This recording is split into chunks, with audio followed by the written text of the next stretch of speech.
Hello students, this is Neelam Daiya. Welcome to the video. आज solve करने वाले हैं क्वेश्चन 13 एंड 14 एक्सरसाइज 9.1 से। Question 13 is as observed from the top of a 75 metre high lighthouse from the sea level the angle of depression of two ships are 30 degree and 45 degree. If one ship is exactly behind the other on the same side of the lighthouse, find the distance between the two ships. Again, question is very easy. Figure देखते ही समझ आ जाएगा कि कैसे solve करना है. तो सबसे पहले let's make the figure here. और फिगर बनाने के लिए हमें चाहिए एक लाइट हाउस. तो सबसे पहले बनाते हैं lighthouse. So let this is our lighthouse. Okay, so suppose this is our sea level. ये हमारा सी लेवल है. सी में हमें 2 शिप्स लेने हैं. तो let position of one ship is here and the second ship is here. ये 2 positions हैं सपोज शिप की. अब इन शिप्स को लाइट हाउस के टॉप से अगर ऑब्जर्व किया जाता है तो जो एंगल ऑफ डिप्रेशंस बन रहे हैं वो हमें 30 डिग्री एंड 45 डिग्री दिए हुए.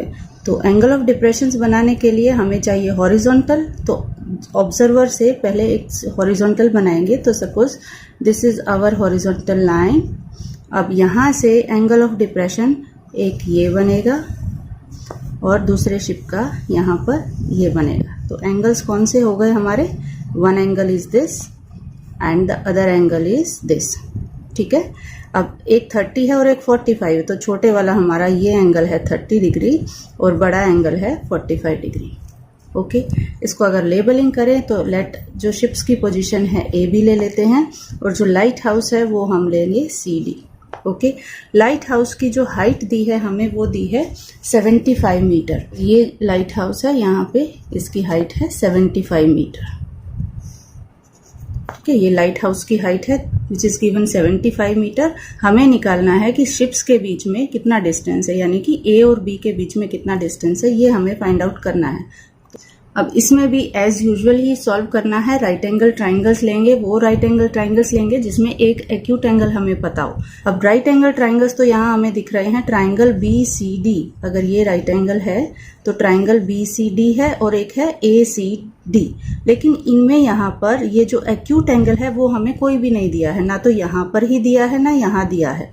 बच्चे एक्चुअली कई बार क्या गलती करते हैं कि ये जो एंगल ऑफ डिप्रेशन दिए हैं बच्चे directly in angle of depression को ट्राइंगल के अंदर ले लेते हैं. मीन्स यहाँ 30 लिया और यहाँ 45 लिया, which is wrong.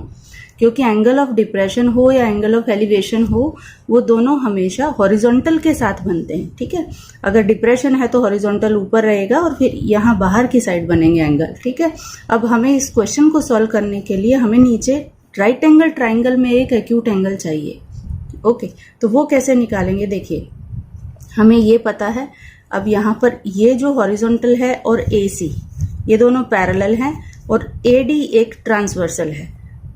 Parallel line को ट्रांसवर्सल ऐसे कट करती है तो ऑल्टरनेट इंटीरियर एंगल्स सेम होते हैं. तो यहाँ पर अगर यहाँ 30 डिग्री है तो यहाँ पर भी 30 डिग्री बनेगा. सेम हियर, अगर ये पूरा 45 है तो यहाँ पर भी 45 डिग्री बनेगा. ठीक है. तो इस तरह से हमें राइट एंगल ट्राइंगल भी मिल गया और एक एक्यूट एंगल भी मिल गया. बारी बारी से हम ट्राइंगल्स को कंसीडर करेंगे और जो रिक्वायर्ड है वो फाइंड आउट करेंगे. हमें रिक्वायर्ड है ए बी की लेंथ, तो इसको हम मान लेते हैं लेट इट बी x. जो A टू B डिस्टेंस है लेट इट बी x जो हमें फाइंड आउट करना है. और B to C let it be y, हम इसको y ले लेते हैं. ठीक है. बस अब सिंपली हम ट्राइंगल्स लेंगे और इनको x एंड y को फाइंड आउट करेंगे. अब इसमें हमें क्योंकि ये डायरेक्ट हमें यहाँ पर एंगल्स नहीं दिए हैं तो हमें यहाँ पर शो करना पड़ेगा कि how these angles are 30 and 45 degree. So अगर ये D है, इस पॉइंट को भी let it be E here. तो पहले A एंगल को लिखेंगे. Angle CAD, angle CAD will be equal to angle ADE which is given here 30 degree. And same angle CBD will be equal to angle BDE, angle BDE जो कि हमें दिया है 45 degree. और ये क्यों लिखा? Because they are alternate interior angles. Okay, ये रीजन हमें यहाँ पर देना पड़ेगा. ओके, तो ऑल्टरनेट इंटीरियर एंगल्स है इसलिए यहाँ पर ये सेम हो गए. अब लेंगे ट्राइंगल्स. तो पहले लेते हैं triangle BCD. So in triangle BCD अब रेशो लिखेंगे, रेशो के लिए एक साइड जो पता है वो लेंगे, दूसरी जो हमें निकालनी है वो लेंगे। अब यहाँ पर 75 हमें पता है और BC पहले हम निकालेंगे यहाँ पर, तो यहाँ लेंगे रेशो DC अपॉन BC। अब DC है परपेंडिकुलर, BC है बेस और ये होता है tan थीटा के इक्वल। थीटा यहाँ है 45 डिग्री, tan 45 होता है 1। ओके, वैल्यूज रखेंगे। DC के प्लेस पे है 75, BC है y, this is 1, this implies y की वैल्यू जो आई वो आई 75 मीटर। ठीक है, लेट इट बी इक्वेशन 1। अब दूसरा ट्राइंगल ले लेते हैं। नाउ इन ट्राइंगल ACD फिर से सेम रेशो लेंगे, tan theta DC upon triangle ACD में जो बेस है वो पूरा AC है। Okay, DC by AC is equal to tan 30 degree. यहां से DC की वैल्यू सेम है 75 और AC है x plus Y is equal to tan 30। tan 30 होता है 1/√3। क्रॉस मल्टीप्लाई करेंगे तो x प्लस वाई की वैल्यू आ जाएगी 75√3। ओके, नाउ इक्वेशन 1 से हम y की वैल्यू यहां रख दे देंगे। So putting the value of y from equation 1, यहाँ पे हमें मिलेगा x प्लस y के प्लेस पे रखेंगे 75 इज इक्वल टू 75√3। 75 को उधर ले जाएंगे, ट्रांसपोज कर देंगे तो x की वैल्यू आएगी 75√3 माइनस 75। 75 को कॉमन ले सकते हैं यहाँ पर, 75 इंटू √3 माइनस 1। ओके, आंसर यहाँ पर भी छोड़ सकते हैं, लेकिन कई बार क्वेश्चन में √3 की वैल्यू दी होती है और दी होती है तो फिर वो यूज करनी जरूरी होती है। ठीक है, नॉर्मली जो √3 की वैल्यू दी होती है वो है 1.732। So the same value we will keep here, 75 into √3 is 1.732 minus 1। तो यह आएगा 75 इंटू 0.732। इनको मल्टीप्लाई करेंगे तो हमें मिल जाएगा 54.9 मीटर। यही है हमारे शिप्स के बीच का डिस्टेंस। x था तो x की वैल्यू आ गई 54.9 मीटर अप्रोक्सीमेटली। ओके, अब लेते हैं question number 14। Question 14 is a 1.2 meter tall girl spots a balloon moving with the wind in a horizontal line at a height of 88.2 meter from the ground. The angle of elevation of the balloon from the eyes of the girl at any instant is 60 degree. After some time, the angle of elevation reduces to 30 degree. Find the distance traveled by the balloon during this interval. Figure हमें इसमें दिया है, figure को पहले समझते हैं। अब figure में क्या है कि एक 1.2 मीटर टॉल गर्ल है जो ग्राउंड पे खड़ी है और वो एक बलून को ऑब्जर्व करती है। बलून की जो हाइट दी है ग्राउंड से वो दी है हमें 88.2 मीटर। ओके, और जिस समय वो उस बलून को देखती है उस इंस्टेंट पे लड़की की आंख से बलून तक का जो एंगल ऑफ एलिवेशन बन रहा है वो हमें दिया है 60 degree. Means this angle here is 60 degree. ठीक है, अब हॉरिजॉन्टल हम कहाँ लेंगे, लड़की की आंखों से एक हॉरिजॉन्टल लाइन लेंगे, वहीं उसी के साथ एंगल ऑफ एलिवेशन बनाना है। ठीक है, ग्राउंड के साथ नहीं बनेगा यहाँ। अब जो ये बलून है ये विंड के अलोंग हॉरिजॉन्टली मूव कर रहा है, बिल्कुल ना ऊपर जा रहा ना नीचे, बिल्कुल एक लाइन में हॉरिजॉन्टली आगे बढ़ रहा है। और आगे बढ़ता है तो ये एंगल रिड्यूस होता जाता है और जब ये एंगल यहाँ पर 30 डिग्री बन जाता है इस तरह से, ठीक है, बलून जैसे जैसे आगे बढ़ेगा ये जो एंगल ऑफ एलिवेशन है ये छोटा होता जाएगा, ये रिड्यूस होता जाएगा। हमें क्या निकालना है कि इस एंगल को 60 डिग्री से 30 डिग्री होने में बलून ने जो डिस्टेंस ट्रेवल किया, मीन्स यहाँ से यहाँ तक ये जो डिस्टेंस बलून ने ट्रेवल किया यही हमें फाइंड आउट करना है। ठीक है, अब इसकी थोड़ा लेबलिंग कर लेते हैं। जहाँ एंगल्स बन रहे हैं, लेट दिस पॉइंट बी ए, इस पॉइंट को ले लेते हैं यहाँ बी। अब बलून की इनिशियल पोजीशन यहाँ है, let it B C.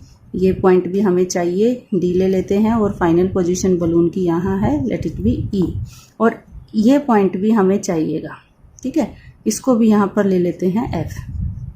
Okay, अब राइट एंगल ट्राइंगल्स हमें मिल गए हैं। यहाँ पर देखिए जो हाइट दी है, बलून की जो हाइट दी है वो टोटल हाइट ग्राउंड से दी है 88.2। हमें ट्राइंगल में कौन सी यूज करनी है, ये वाली DE या फिर BC।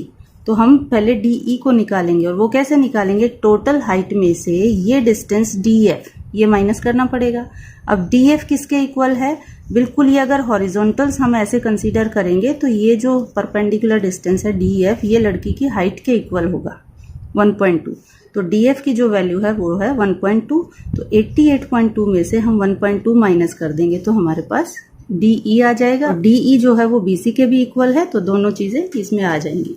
तो let's find out DE first. तो पहले हम यहाँ मेंशन करेंगे कि बलून की हाइट कितनी है। तो यहाँ पर हाइट ऑफ बलून हमें दी है 88.2 metre and height of girl ये हमें दी है 1.2 मीटर। अब यहाँ फिगर से देख के हम DE निकालेंगे। DE जो है वो BC के भी इक्वल होगा, ठीक है, और ये किसके इक्वल होगा, ये होगा EF minus DF, EF minus DF, ठीक है। अब DF को हम यहाँ इसके इक्वल भी लिख सकते हैं, लड़की की हाइट के इक्वल, ठीक है। तो वैल्यूज यहाँ रखें। EF की जो वैल्यू है वो है हमारी 88.2। तो यहाँ पर हम मेंशन कर सकते हैं ये किसके इक्वल है, ये EF के इक्वल है, ठीक है। तो EF की वैल्यू है 88.2 माइनस DF है 1.2, माइनस करेंगे तो 87 मीटर जो है ये हमारे पास DE हाइट आ जाएगी या फिर BC हाइट आ जाएगी, ठीक है। अब लेंगे ट्राइंगल्स। तो पहले लेते हैं ट्राइंगल ADE, ये राइट एंगल ट्राइंगल यहाँ। तो इन ट्राइंगल ADE रेशो 10 की ही लेंगे इसमें भी। DE perpendicular upon AD, DE upon AD, DE है परपेंडिकुलर, AD है base, is equal to 10, angle is 30 degree and 10 30 होता है 1/√3। Okay, put the values here. ED is 87 and AD, अब AD जो है वो AB प्लस BD है। तो AB को अगर हम X ले लें, यहाँ से यहाँ तक का जो डिस्टेंस है, let it be X, and B to D हम Y ले लेते हैं, ठीक है, हमारे लिए थोड़ा इजी हो जाएगा। तो जो AD है, AD के प्लेस पे हम लिख सकते हैं X plus Y is equal to 1/√3। Okay, यहाँ से क्रॉस मल्टीप्लाई करेंगे, X plus Y is equal to 87√3। Let it be equation 1। अब लेंगे दूसरा triangle. Now in triangle ABC फिर से रेशो लिखेंगे, BC upon AB is 10, theta यहाँ है 60 डिग्री, सो 1060, एंड 1060 होता है √3। BC की वैल्यू सेम है ED के equal, which is 87 by AB हमने X लिया है इज √3। यहाँ से X की वैल्यू हम निकालेंगे, क्रॉस मल्टीप्लाई करेंगे तो सी X into √3 is equal to 87 और √3 को फिर ट्रांसपोज कर देंगे तो X की वैल्यू आ जाएगी 87/√3, ठीक है। अब ये जो वैल्यू मिली हमें X की वो हम इक्वेशन 1 में रख सकते हैं। Now putting the value of X in equation 1। तो X की वैल्यू है 87/√3 plus Y is equal to 87√3। यहाँ से हमें Y निकालना है ना, तो 87/√3 को इधर ट्रांसपोज करेंगे तो हमें मिलेगा इधर से Y इज इक्वल टू 87√3, पहले से यहाँ था माइनस, इधर से 87/√3 आ जाएगा। अब 87 दोनों टर्म्स में कॉमन फैक्टर है वो बाहर ले लेंगे, यहाँ से बचेगा √3 और यहाँ से बचेगा -1/√3। अब इसको एलसीएम से सॉल्व करेंगे। 87 इंटू √3 एलसीएम है, ठीक है। √3 इंटू √3 हो जाएगा 3 minus √3 divide by √3 1 into -1 is -1। Okay, so it is 3 - 1 is 2, 87 into 2 by √3, ठीक है। अब यहाँ पर जो है √3 वो डिनोमिनेटर में है, तो इसको हमें रैशनलाइज करना पड़ेगा डिनोमिनेटर को। तो हम क्या करेंगे, √3 से मल्टीप्लाई एंड √3 से डिवाइड। ओके, तो हमें मिलेगा 87 इंटू 2√3, ये एज इट इज, और डिनोमिनेटर में आ जाएगा √3 इंटू √3 3। अब 3 एंड 87 को कट कर देंगे, 3 1 ज़ा 3 2 ज़ा 6, 3 9 ज़ा 27। अब 29 इंटू 2 करेंगे तो मिल जाएगा 58, 58 √3। अब √3 की वैल्यू अगर रखेंगे तो 58 इंटू 1.732 और मल्टीप्लाई करेंगे तो मिल जाएगा हमें 100.46 अप्रॉक्सीमेटली, ठीक है। So this is the distance travelled by the balloon. Okay, so that's all for this video. Hope this is understood. Next video में कंटिन्यू करेंगे question 15 and 16. So stay connected. Thanks for watching.